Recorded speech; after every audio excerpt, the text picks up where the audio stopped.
The docking bay of Orion Station was silent at first. Only the hum of machines and the echo of heavy doors could be heard. Then, a shadow stretched across the steel floor. Lights flickered as a massive alien warship slowly descended. Its wings were sharp like blades, its body covered in strange glowing marks. The humans working on the station stopped what they were doing. They had seen alien ships before, but this one was different. This one was built for war. When the hatch opened, smoke hissed out. And from the darkness, Commander Varix walked forward. His tall frame, covered in shining armor, made the humans step back. His eyes glowed faint green, and his voice carried a cold pride when he spoke. "Humans," he said, "still living inside metal boxes, still touching tools with weak hands. How small you look before me." Some soldiers around him gave nervous glances, but Varix didn't care. He enjoyed their fear. To him, fear was proof of his superiority. Behind him, other alien officers carried crates and weapons, but none dared to speak louder than their commander. In the corner of the hangar, Ethan, a human mechanic in oil-stained overalls, wiped grease from his hands. His hair was messy, his face tired, but his eyes were sharp. He watched the alien commander with quiet curiosity. While the others looked away in discomfort, Ethan didn't move. He only leaned against the wall and studied the arrogant visitor. Varix noticed. "And what are you?" he asked, his voice mocking. "A worker? A cleaner? Or maybe one of those who tries to fix broken screws?" Ethan didn't answer. He simply gave a small smile, the kind of smile that hides more than it shows. Varix smirked. "Pathetic. Even when I insult you, you remain silent. Humans truly have no pride." The station captain stepped forward, trying to ease the tension.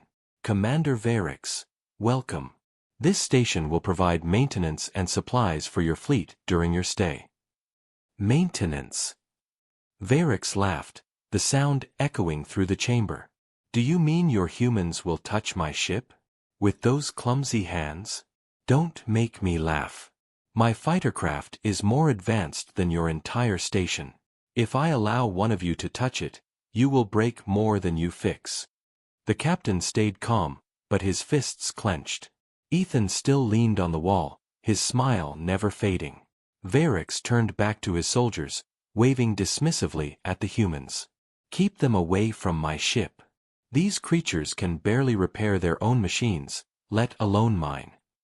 As the alien commander strode toward his warship, whispers followed. Some humans muttered angrily under their breath. Others sighed in silence, too used to hearing such insults from arrogant outsiders. But Ethan did not sigh. He did not mutter. He only followed the movement of the alien's steps with his eyes, as if memorizing every sound, every motion. The hangar lights dimmed as the warship systems powered down. Sparks flickered from the side of the alien craft, and for a moment, a warning light blinked red. One of the alien officers rushed forward to check, but Varix slapped his hand away. "Do not touch it. It is fine." But Ethan noticed the detail. That spark was no accident. Something inside the ship was unstable. He tilted his head slightly, storing the thought away. His smile grew, though no one understood why. Later, as the aliens moved their equipment, Varix kept making comments. "Humans still build with steel and bolts, while we shape matter itself. You call this a station? It looks more like a cage." Each word was meant to cut.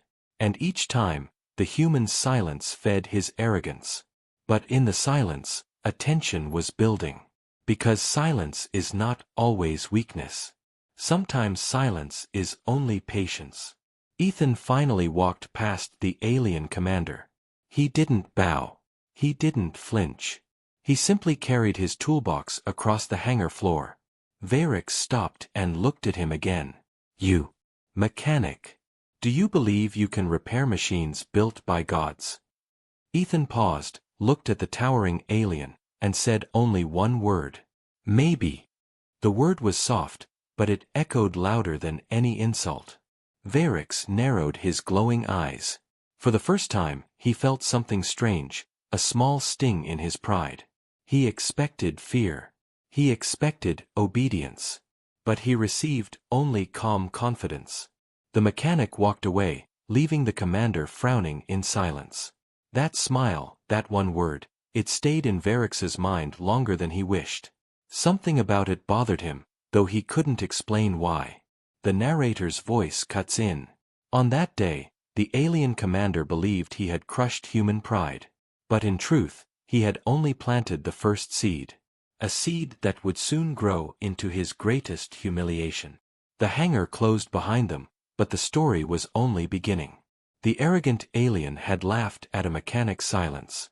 He had mocked human hands.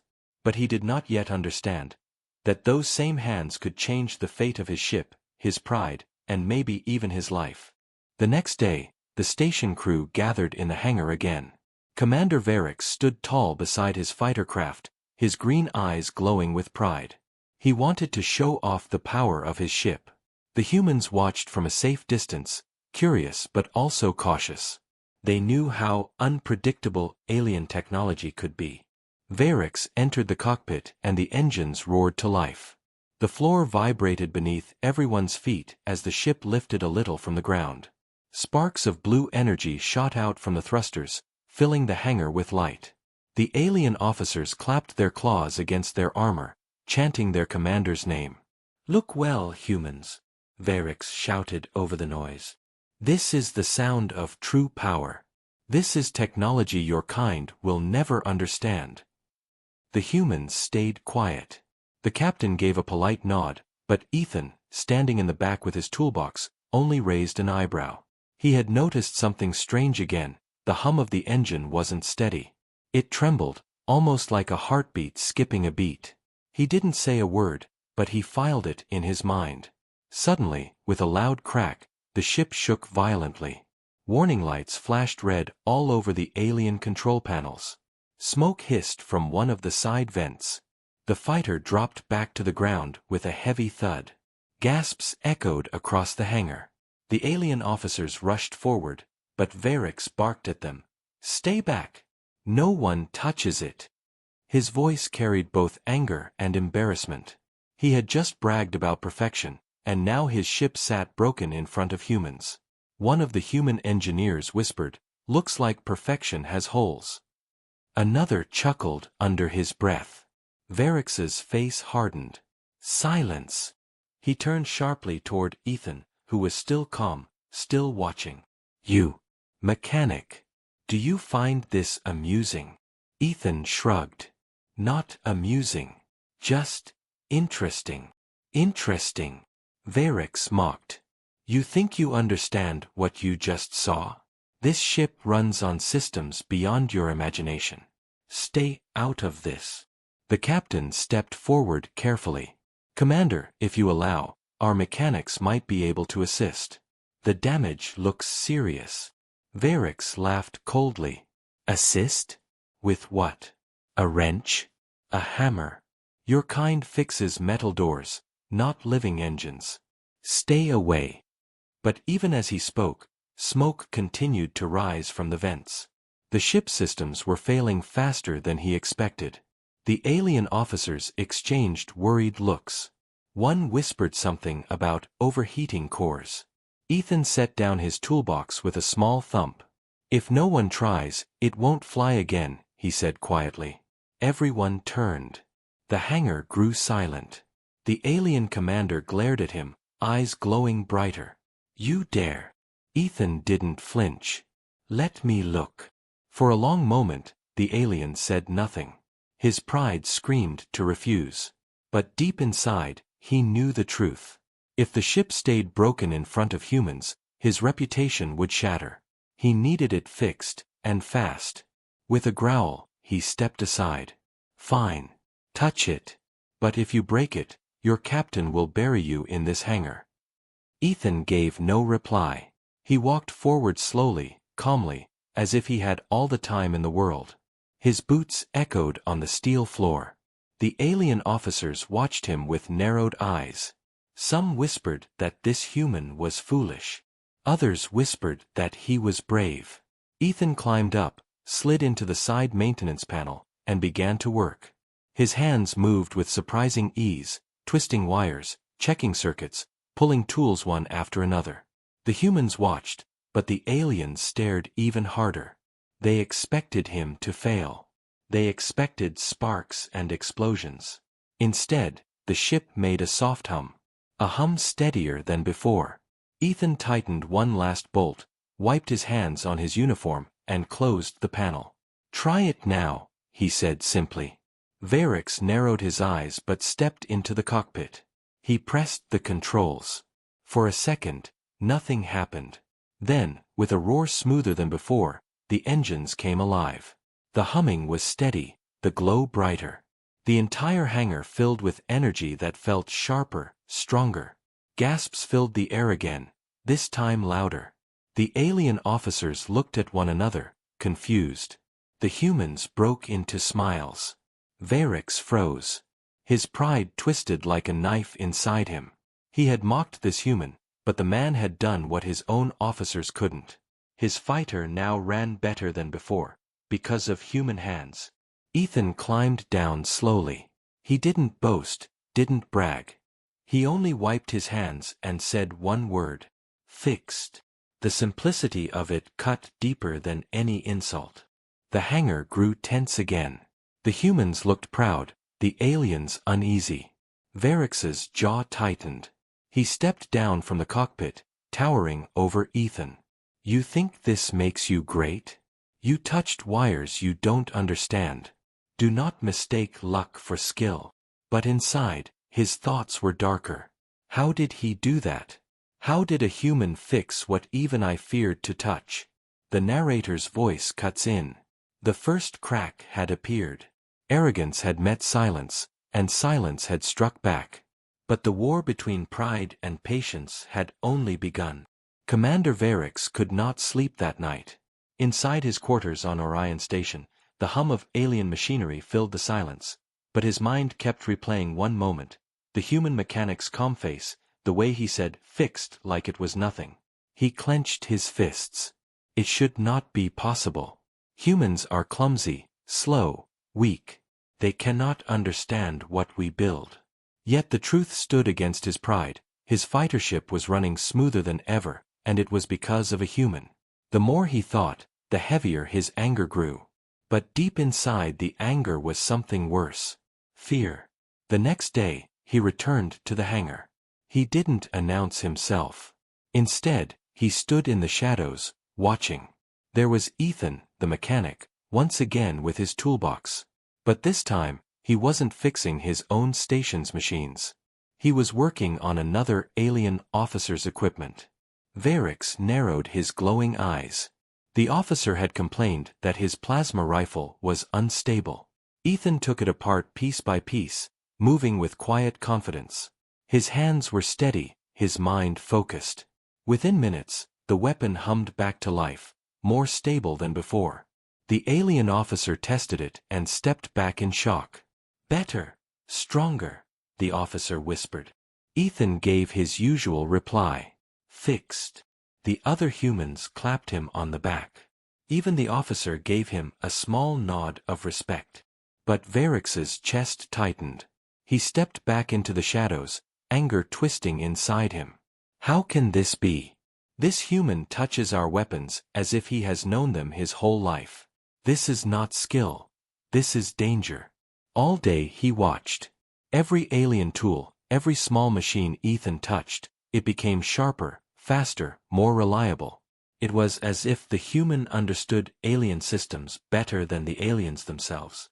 The crew whispered his name, and even some alien soldiers began to look at him with respect. That respect burned Varix like fire. That night, he slammed his fist against the wall of his quarters. No. This must stop. If humans believe they are equal, they will rise. If my own soldiers believe it, they will lose faith in me. His pride demanded a solution. His fear demanded control. The next morning, he called Ethan in front of the hangar. The crew gathered, curious about the sudden order. Ethan walked forward, wiping grease from his hands. His expression was calm, as always. Varex's voice was cold. You think you are clever, human. You think fixing wires makes you strong. But strength is not in tools. Strength is in battle. Ethan raised an eyebrow. Tools or battle, broken is broken. I fix things. The commander's jaw tightened. He stepped closer, towering over the mechanic. Then let us test you. Not with tools. With survival. Whispers spread through the crowd. Some humans looked worried. The alien officers looked excited. Everyone knew what was coming. Varex continued, you will enter the battle simulator. The same training I give my pilots. Let us see if your hands can save you when death stares back. The captain of the station tried to protest. Commander, that is too much. He is not a soldier. But Ethan only gave a small nod. All right. Show me your simulator. Gasps filled the hangar. Some thought he was foolish. Others thought he was brave. But Ethan's face never changed. Calm. Silent. Ready. Varex smirked, hiding his unease. Good. Then we will see if humans are more than grease and silence. The simulator room was massive, a steel dome filled with alien technology. At its center stood a pod connected to wires and glowing panels. When someone entered, the pod created a battlefield around them, realistic, dangerous, and cruel. Many alien cadets had failed inside it. Some had even lost their minds. Ethan studied the pod for a moment. Then, without hesitation, he climbed in. The hatch closed. The room darkened. And the simulation began. The crowd outside could see everything on the giant screen. Inside the pod, Ethan stood in a broken cockpit of a fighter ship, alarms blaring, fire spreading across the panels. Oxygen levels dropped fast. His controls were shattered, and enemy ships closed in. Varex folded his arms, smiling darkly. Let us see how long your calm face lasts now.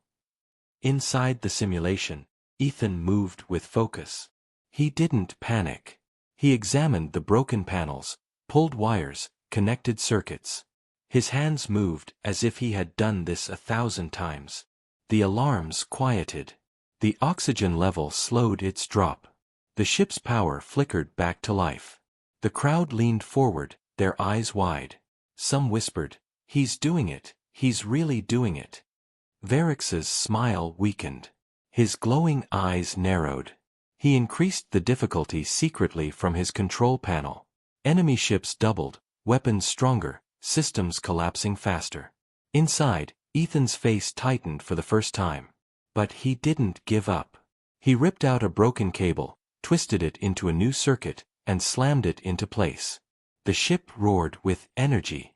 He fired back, destroying 2 enemies in seconds. The humans outside cheered. Even some alien soldiers whispered in disbelief. Varex gritted his teeth.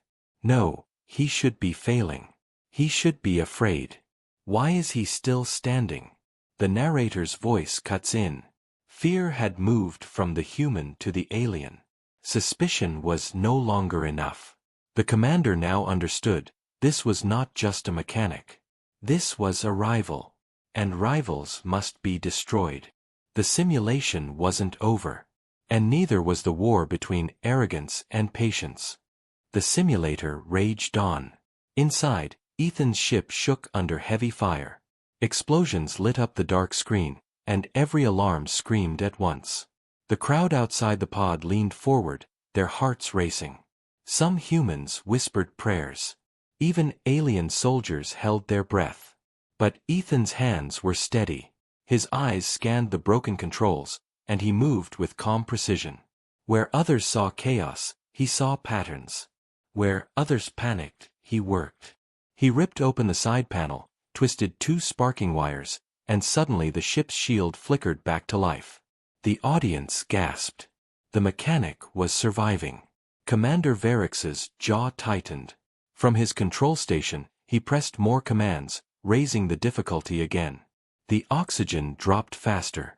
The gravity inside the pod shifted, pulling Ethan to the side. Enemy ships multiplied, their weapons glowing hotter. "This is the end," Varix muttered. But it wasn't.